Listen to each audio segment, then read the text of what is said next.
한국 전쟁 직후에 있었던 하나의 무명화가의 이야기가 있는데, 이 무명화가가 너무 가난했어요.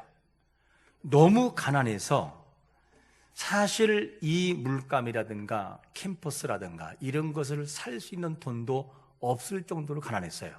그래서 평소 알고 지내던 미군 병사에게 이 무명의 화가가 부탁하기를, 당신이 좀 일본에 간다면, 그 휴가라든가 들린다고 한다면 나에게 물감과 좀 캔버스를 사주면 좋겠다라고 부탁을 했어요.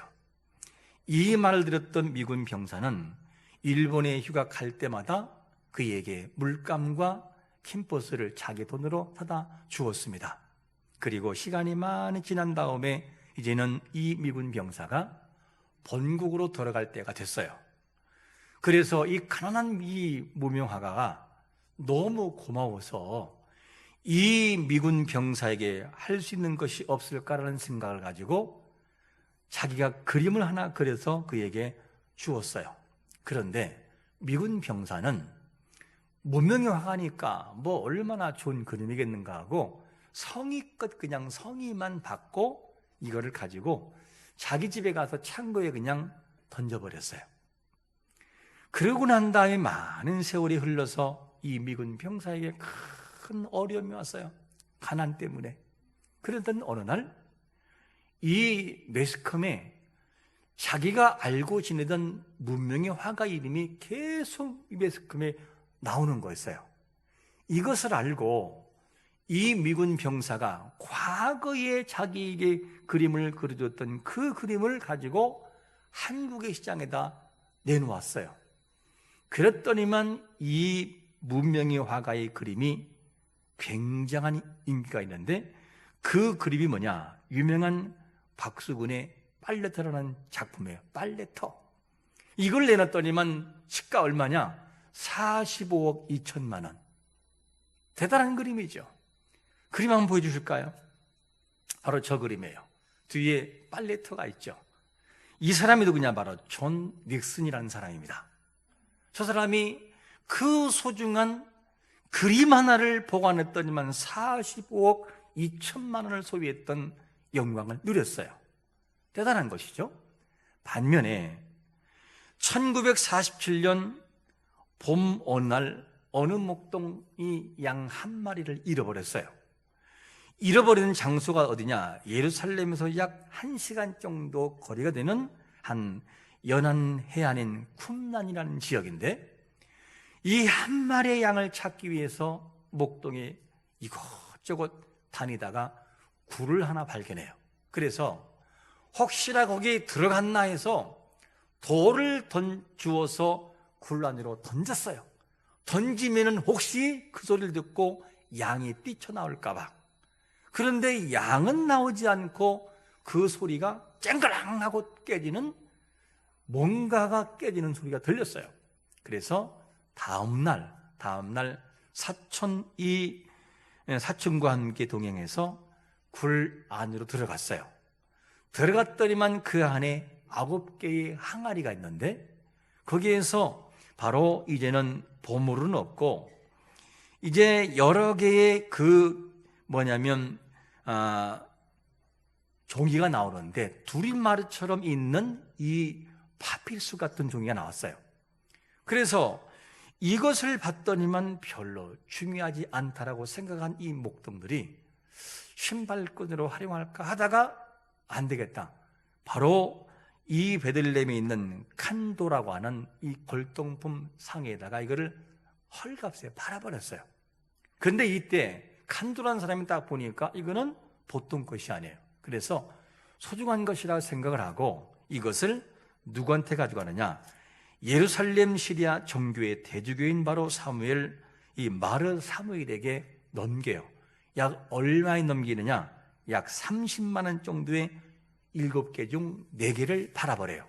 그리고 나머지는 3개는 당시 히브리 대학교 고고학 교수였던 수케네 교수에게 이걸 팔았어요. 그리고 난 다음에 6년 뒤에 수케네 교수의 아들인 이갈 야딘이라는 교수가 그 이미 미국에 팔아넘겼던 4개의 이것을 사기 위해서 얼마를 지불하느냐? 2억 8천만 원을 지불하고 4개를 사가지고 이스라엘 현지로 가져왔어요. 그게 뭐냐면 이 두루마리가 현존에 하고 있는 세계 최고의 가치인 바로 사해사본이에요. 사진 한번 띄워주실까요? 바로 저것입니다. 사해사본인데 저 가치는 어느 정도냐? 돈으로 환산할 수 없을 정도의 가치예요. 아까 박수근의 빨래트는 45억이 있는데 저거는 천문학적인 숫자예요. 돈을 가지고 살 수도 없는 그런 가치죠. 자, 보면 한 사람은 소중한 것을, 닉슨이라는 사람은 가지고 있어서 45억 2천만 원을 버는가 반면에 한 사람 베두인 목동은 너무나 천문학적인 숫자인 이 가치를 헐값에 그냥 팔아버려요. 왜 그럴까? 가치를 모르기 때문에. 가치. 우리는 누구냐 하게 되면 여기에 모인 모든 분들은 예수님을 주인으로 모시고 살아가는 영원한 하늘나라의 가치를 가지고 가는 사람들이죠. 그러므로 우리는 우리에게 생명을 주시는 예수 그리스도, 그 예수님의 가치는 돈으로 환산할 수 없고 그 어떤 것으로 살 수 없기 때문에 우리는 더더욱 주님을 버릴 수가 없고 우리는 내려놓을 수가 없는 것입니다. 우리 모두는 영원한 가치를 소유한 예수님을 모시고 살아감으로 최고의 가치를 소유한 사람이라고 믿고 그 나라를 위해 살아가는 자가 되시기를 축원합니다. 그게 우리의 가치예요. 요즘에 질병으로 교회들의 여러 가지 좋지 않은 시선을 던지고 있고 때로는 교회를 향해서 비난의 여론이 오기도 해요. 나름대로의 사회적인 판단이 있으나 교회를 판단할 수 없어요.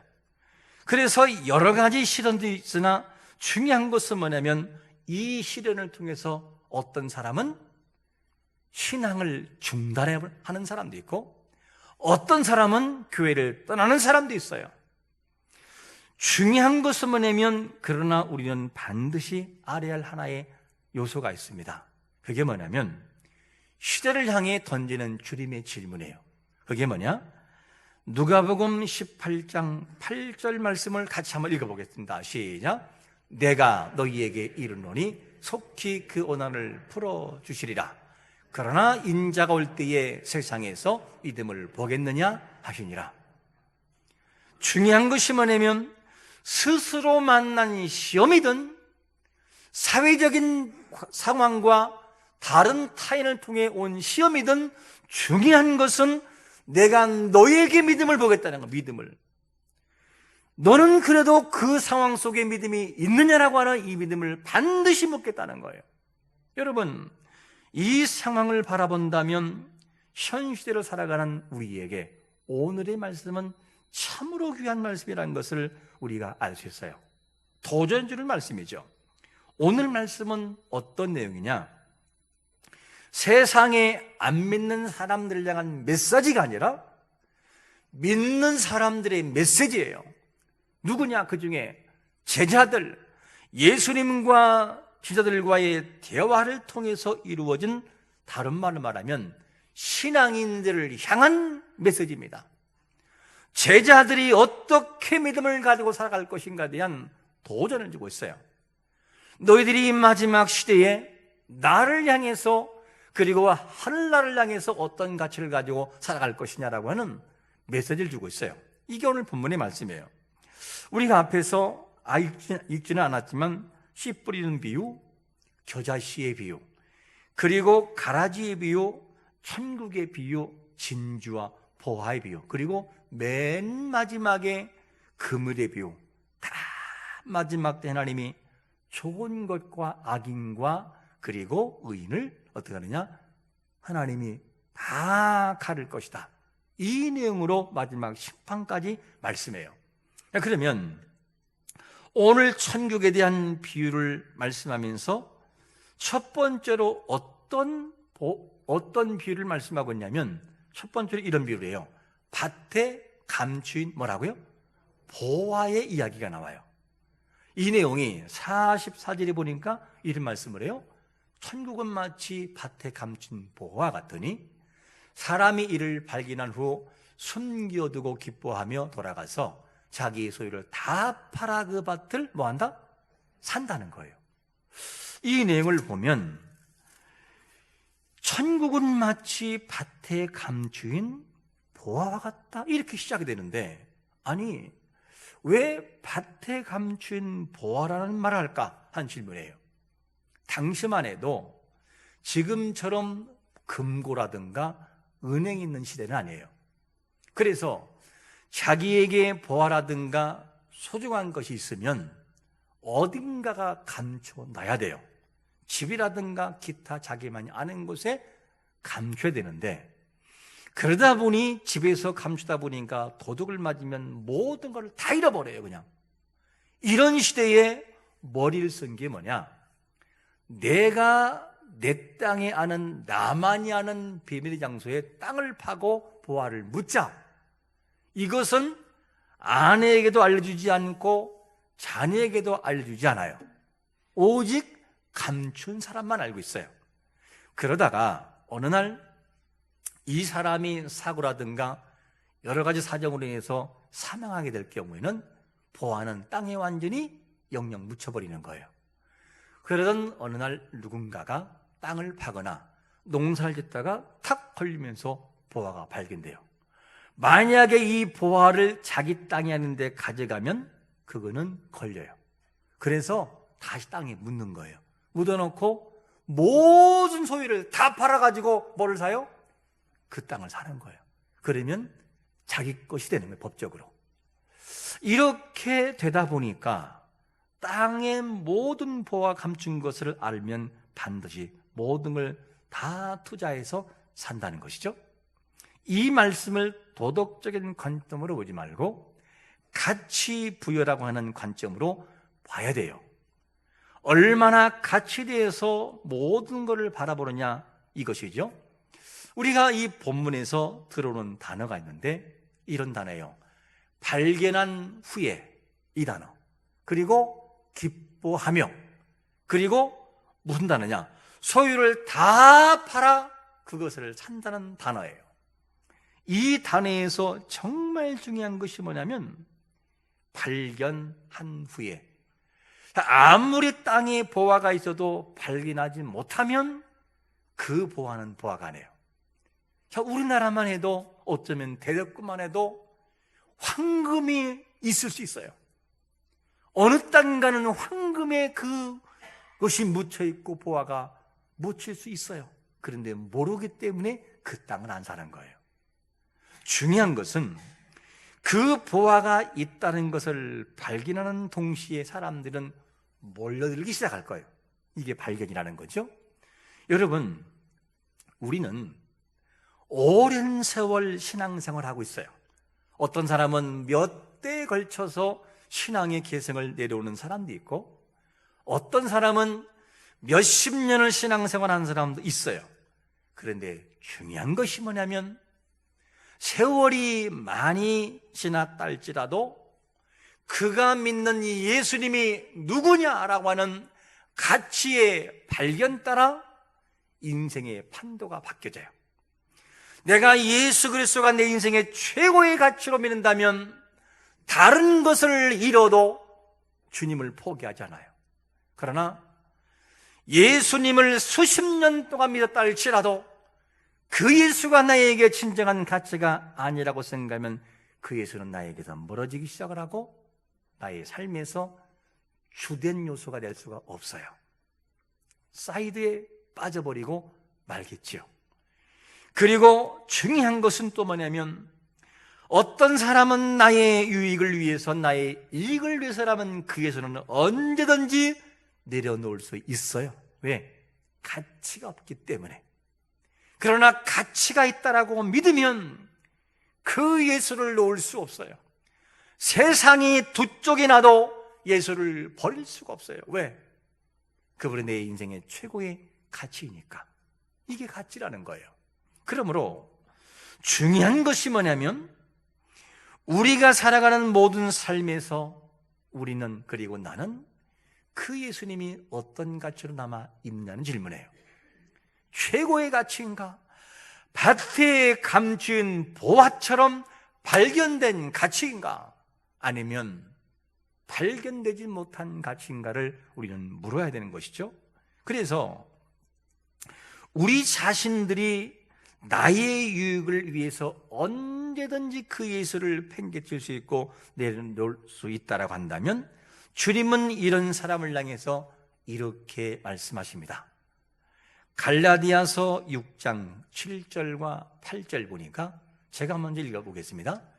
스스로 속이지 말라. 하나님은 업신여김을 받지 아니하시나니 사람이 무엇으로 심든지 그대로 거두리라. 같이 시작. 자기의 육체를 위하여 심는 자는 육체로부터 썩어질 것을 거두고 성령을 위하여 심는 자는 성령으로부터 영생을 거두리라. 자, 여러분 깊이 생각할 말씀이에요. 그 땅에 보화가 있으면 모든 소유를 팔아 땅을 사는 가치가 부여되듯이 우리가 살아가는 가운데에 예수 그리스도 그분이 우리 인생 속에 최고의 가치라고 믿는다면 어떤 상황에도 예수는 나의 곁에서 떠내보낼 수가 없다는 거예요. 이게 가치의 발견입니다. 그러면 우리는 살아가는 삶에서 우리 자신에게 한번 물어봐야 돼요. 나는 예수님이, 하나님이 어떤 가치인가? 나에게 있어서 천국은 어떤 가치인가? 이 질문을 계속 해봐야 돼요. 나는 하늘나라의 가치가 나에게 있어서 어느 정도의 가치인가? 지금의 나의 유익을 위해서 그 가치를 버려지는 가치인가? 절대로 그럴 수 없다라고 하는 소중한 소유의 가치인가? 이 질문을 해봐야 됩니다. 예수님께서 가이사랴 빌립보 지역에 이르렀을 때 제자들에게 물어요. 얘들아, 사람들이 나를 누구라 하더냐? 이렇게 물어요. 예수님, 더러는 엘리야라고도 하고요, 또 요한이라고도 합니다. 이렇게 물어요. 그때 얘들아, 그러면 너희는 나를 누구라 하느냐?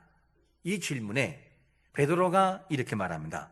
마태복음 16장 16절에서 이렇게 말해요. 시몬 베드로가 대답하여 이르되 주는 그리스도시요 살아계신 하나님의 아들이시니다. 이 고백을 해요. 하나님 자신이신 그분이라고 고백을 해요. 우리의 마음이 하늘나라의 가치가 어떻게 다가오는지, 예수 그리스도의 가치가 어떻게 다가오는지를 한번 물어봐야 돼요. 우리가 그동안 예수님을 수없이 믿어왔고 많은 세월 동안에 믿어왔지만 아직까지도 보화를 보화로 모른다면 물어봐야 돼요. 나는 정말 예수님의 보화를 내가 발견한 사람인가는 질문이에요. 이 질문을 한번 해봐야 돼요. 여러분, 우리 마음속에 아직까지도 예수 그리스도가 나의 삶에서 마음껏 버려버릴 수 있는 가치가 있다면 이제부터는 보화에 감춘 보화처럼 그 땅을 다 모든 소유를 팔아 살 수 있는 가치처럼 예수 그리스도는 내 인생의 최고의 가치로 남도록 기도하고 그 믿음을 단련하고 간절한 자가 되시기를 축원합니다. 그 가치가 돼야 삶의 영광을 돌릴 수가 있다는 거예요. 그래서 보화의 가치, 땅에 감춘 보화 이야기를 먼저 꺼내고 있어요. 다음으로 어떤 것을 꺼내고 있냐면 두 번째로 이렇게 끝냅니다. 좋은 진주를 구하는 누구라고요? 장사와 같다. 이런 표현을 써요. 자, 본문 45절에 보니까 이렇게 말씀합니다. 또 천국은 마치 좋은 진주를 구하는 장사와 같다. 장사. 그러면 여러분들이 고물상이라든가 더 나아가서는 여러 가지의 보화를 구하는 사람들을 보면 나름대로의 가치가 있는 것들은 잘 모셔두어요. 그 중에서 가장 가치 있는 것을. 그러면 만약에 본문에 나오는 사람이 진주를 구하는 사람이라면 이 사람도 진짜를 구하기 위해서 계속 노력했을 거예요. 그리고 나름대로 진짜는 아니지만 그래도 가짜라도 가장 가치 있는 것을 진짜라고 생각하고 마음에 뿌듯함을 지내고 살아갈 거예요. 그러니까 이 사람이 만약에 진주를 구하는 장사의 집이라고 한다면 그의 집에 가면 여러 가지의 가치가 있는 그것이 진주가 있을 거예요. 이것은 10만 원짜리, 이것은 500만 원짜리, 이것은 1억짜리, 이것은 3억짜리, 이렇게 다 순서가 있을 거예요. 그러다가 진짜 가치를 만나면 전체를 다 팔아가지고 하나를 살 거예요. 왜? 진짜가 있으니까. 이게 가치라는 거예요. 자, 그러면 사람들이 살아가는 삶에서 참으로 안타까운 것이 뭐냐면 진짜 가치를 진짜라고 알고 살아가면 그래도 안타깝지 않는데 진짜가 아닌 것을 진짜라고 믿고 살아가는 것이 안타까운 거예요. 너무나 세상이 진리가 아닌 것을 진리라고 생각하면서 살아가는 예가 많아요. 예를 하나 들어볼까요? 이런 거죠. 우리는 그동안 다윈의 뭘 배웠죠? 진화론을 배웠어요. 그 다윈의 진화론의 핵심적인 내용은 뭐냐면 한마디로 말하면 우리 조상이 누구라고요? 원숭이라는 거, 원숭이. 우리 조상이 원숭이. 왜? 진화를 해서 원숭이 됐으니까 우리 조상은 원숭이라는 거예요. 그런데 세상 사람들 중에서 원숭이에게 제사 지낸 사람은 한 명도 없어요. 조상도 몰라본다고 하면서 왜 원숭이한테는 제사를 안 지내나요? 왜? 그 말이 틀리기 때문에요. 사람은 사람이고 동물은 동물. 종이 달라요, 종이. 이게 다윈의 진화론이죠. 그래서 이 얘기를 하는데 이것을 세계적으로 다 뒤집어 놓았죠. 진화론 우리는 배웠고 시험 볼 때도 그거를 틀릴 수가 있어요. 창조론을 배운 사람들은 우리는 그것을 믿지 않지만 세상이 그렇게 가르치고 있어요. 그런데 그 이후에 세상을 또 한 번 뒤집어 놓는 이론이 있어요. 그게 뭐냐면 영국의 동물학자 바로 리처드 토킨스라고 하는 사람이 주장하는 내용인데 이 토킨스라는 사람은 다윈이 주장했던 이 원숭이의 원리를 깨고 훨씬 더 발전적인 것을 주장하는데 그게 뭐냐? 유전자의 운반이라고 하는, 즉 유전자에 대한 부분을 잘 연구를 해서 인간은 유전자를 옮기는 기계다, 이렇게 표현되고 있어요. 그런데 토킨스의 이 주장은 주체가 개체나 종이 아니라 뭐라고 하느냐? 유전자에 두고 있어요. 유전자. 이 유전자에 두고 있는데 인간이 존재하는 이유는 뭐냐면 유전자를 보존하기 위해서 살아간다. 그래서 원숭이는 나무 위에서 유전자를 유지하기 위해서 살아가는 기계이고 물고기는 물속에서 유전자를 유지하는 기계이고 이렇게 말하는 거예요. 그래서 그의 말을 들어보면 이렇게 주장을 해요. 약 40억 년 전 스스로 복제 사본을 만드는 분자 처음으로 대양에 나타났고 이제 이 복제자들은 거대한 집단 속에 있는 어디에 들어가느냐? 사람이라는 안에 들어와서 잘 정착하고 살아간다는 거예요. 그래서 우리 이 유전자들은 뭘 만드느냐? 우리의 몸과 마음을 창조하고 그것을 보존하는 것만이 인간이 살아가는 목적이다, 이렇게 주장을 해요. 그래서 인간이 살아가는 목적이 뭐냐? 유전자의 꼭두각시, 다른 말로 말하면 유전자에 미리 프로그램화된 대로 먹고 살고 살아가면서 자신의 유전자를 후대에게 전달하는 임무가 누구냐? 인간이라는 거예요. 그런데 이 내용이 뭐냐? 내용을 들어보면 인간은 딸랑 유전자를 보존하기 위해서 만드는 존재. 이 책이 뭐냐? 이기적 유전자라는 책이에요. 이 책이 나온 다음에 과학계, 심지어는 잘못된 종교계에서 세계적인 베스트셀러가 되고 말았어요. 진짜가 아닌 것이 진짜처럼 됐다고 말해요. 가짜인 것이 진짜처럼 그렇게 돼버렸어요. 근데 여러분, 우리는 그런 존재가 아니고 이거는 완전히 가짜인데 진짜처럼 말하고 있어요. 성경은 뭐라고 말하냐? 다른 거는 다 말씀으로 창조되었으나 사람만큼 어떤 하나님께서 직접 만드셔요. 지으셔요. 그리고 생기를 그 코에 하나님의 형상을 닮은 생기를 코에 그냥 불어넣어요. 생명이 돼버려요, 그냥. 이게 바로 창조의 원리예요. 그래서 하나님의 형상을 닮은 인간은 해야 할 목적이 있어요. 토킨스가 말한 것처럼 유전자를 보존하기 위한 것이 아니라 목적이 있어요. 그 목적을 뭐라고 하느냐? 이사야 43장 21절은 이렇게 말씀합니다. 같이 읽겠습니다. 시작. 이 백성은 내가 나를 위하여 지었나니 나를 찬송하게 하려 함이니라. 할렐루야. 이게 진짜예요. 인생이 창조되고 창조자 하나님을 찬송하고 높이기 위한 목적이 뭐냐? 그게 인간의 존재 이유라는 거예요. 이 진짜가 있는데 가짜가 진짜처럼 베스트셀러가 되고 있단 말이죠. 얼마나 한심스럽고 얼마나 안타까운지 몰라요. 오늘 본문에 진실을 구하는 장사가 진짜를 발견한다면 모든 걸 판다는 거다.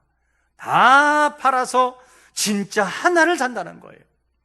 여러분, 한 번도 만져보지 못한 진짜를 발견하면 이 진주 장사는 눈이 뒤집혀요. 왜? 진짜가 있으니까. 이 내용을 바라보면서 진짜를 발견하면 진주 장사가 모든 것을 팔아서 진짜를 산다는 원리가 있다면 우리는 여기에서 이런 질문을 한번 해봐야 돼요. 그러면 우리는 우리가 생각하는 하나님의 가치는 어느 정도인가 하는 질문. 어느 정도인가? 내가 믿는 하나님은 대체 어느 정도의 가치인가? 진주장사가 진짜 가치를 발견하면 다 팔아 진주를 산다라고 말한다면, 밭에 감추인 부활을 발견한 자가 진짜 부활을 발견한 다음에 모든 걸 팔아 밭을 산다는 가치가 있다면 우리가 믿는 하나님, 그 하나님의 가치가 대체 어느 정도인가 하는 거예요. 시대가 어렵고 힘들다고 그 예수를 다 내려놓고 세상을 향해 가는 그런 가치인가? 세상이 기독교를 향해 욕한다고 아무것도 아닌 것처럼 그렇게 판단하는 그런 가치를 가지고 살아가는가? 우리는 생각을 해봐야 돼요. 그리고 살아갈 때에 우리를 향해서 죄로 영원히 죽은 그 예수 그리스도 그분께서는 우리를 위해서 완전히 죽으시고 생명을 내려놓으셨는데, 그 예수님은 우리에게 최고의 가치를 주었는데 우리는 오늘날 우리는 어떤 신앙관을 가지고 어떤 모습을 가지고 하나님께 예배하고 있는가 하는 질문이에요. 여러분, 우리는 어떤 모습을 가지고 예배하고 있습니까? 세상이 그러하기 때문에 대충 드린다, 이 어설픈 신앙관을 가지고 예배하는 것은 아닌지, 신앙관이 무너지고 예배가 무너진 시대 속에서 우리는 하나님 앞에 어떻게 예배하고 있는지를 한번 물어봐야 돼요. 우리는 어떻게 하나님께 예배하고 있는가? 여러분, 밭에 감추인 보화를 위해 자기 소유를 다 투자하고 값진 진주 하나를 얻기 위하여 모든 것을 팔 정도의 가치가 있다라고 한다면 우리는 천국의 주인 되시는 바로 하나님께, 예수님께 어떤 예배의 가치를 가지고 시간 드리고 있는가 질문해요. 이 예배는 천국의 보화가보다, 이 땅의 보화보다 영원한 생명의 가치를 소유하신 하나님께 드려지는 예배이므로 최고의 가치를 가지고 드려지는 것이 마땅함을 믿으시기를 축원합니다. 질병이라는 핑계 때문에 언제까지 우리 예배가 소홀하고 방치할 수는 없다는 거예요. 언제까지 우리가 이렇게 이런 것 때문에 하나님께 예배드리는 예배를 소홀하게 생각할 수 있겠습니까? 여러분, 보화보다 소중하고 진주보다 귀하신 예수님을 위하여 우리의 몸과 마음을 다하여 참된 예배자의 모습을 가져드리는 거룩한 성도, 진정한 크리스천 되시기를 예수 그리스도의 이름으로 축원합니다. 아멘.